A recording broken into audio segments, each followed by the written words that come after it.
তার নামটা ট্রান্সফার করতে গেলে আমাদেরকে রামপুরহাট আরটিও অফিস যেতে হবে। ওখানে নামটা ট্রান্সফার করে আমরা সব দেখে নেবো। তো চলো আমাদের সাথে থাকো, আমরা যাচ্ছি রামপুরহাট আরটিও। আপনাদেরকে সব কিছু ডিটেলসে আপনাকে বুঝিয়ে দিচ্ছি কীভাবে। তো রামপুরহাট আপনারা কীভাবে আসবেন আরটিও অফিস, এটা আমরা বলবো আপনাদেরকে, আপনারা শুনেন। আরটিও অফিস চলে এসেছি, এটা আপনার আরটিও অফিস।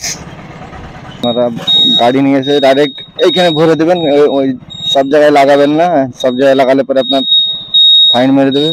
তো এটা আপনার পার্কিং এরিয়া। তো আমরা আছি এখন রামপুরহাট আরটিও অফিসে, একটা বাইকের নাম ট্রান্সফার করার জন্য এসেছি। তা এখানেই আপনার নাম ট্রান্সফার হবে। এখানে এজেন্টগুলো সব আছে, এজেন্টগুলোর মধ্যে আপনি যাকে দেবেন সে আপনার ডকুমেন্টসগুলো জমা দিয়ে আরটিও অফিসের এজেন্টের সাথে আপনার কথা বলিয়ে দেবে, নাম ট্রান্সফার সঙ্গে সঙ্গে হয়ে যাবে। আমরা এসেছি আরটিও অফিস, দেরি হচ্ছে খুব, টাইম লাগবে। আপনারা এলে পরে 11টার দিকে আসবেন, 12টার সময় অফিসে আপনার কর্মচারীরা বসে সব কাজ করার জন্য।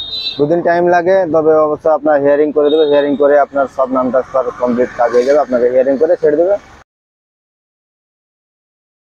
হিয়ারিং করাতে এসেছি, নাম ট্রান্সফারে হিয়ারিং করতে হয়। আপনার সব জিনিসের ম্যানুফ্যাকচার সব দেখে নেবেন, দেখে আপনার হিয়ারিং করাতে হয়, দুই পার্টিকে ডাকা হয়।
তো আপনার আধার কার্ড আর ভোটার কার্ডের জেরক্স লাগবে এখানে।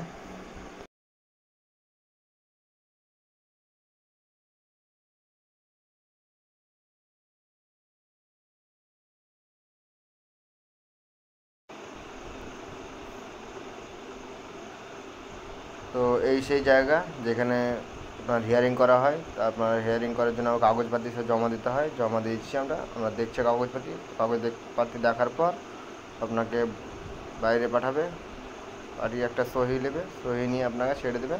আপনার কাগজ 1 সপ্তাহের মধ্যে রেডি হয়ে যাবে। এখানে যত নাম ট্রান্সফার হয় এখানে থাকে কাগজপাতি, আপনাদের যাতে কাগজপাতি নাম ট্রান্সফার হয়ে গেছে আপনারা এখান থেকে নিয়ে যেতে পারে। আর আমাদের কাজ হয়ে গেছে, আমরা বাড়ি চলে আবার আসবো নতুন একটা ভিডিও নিয়ে। আপনারা থাকুন আমার সাথে।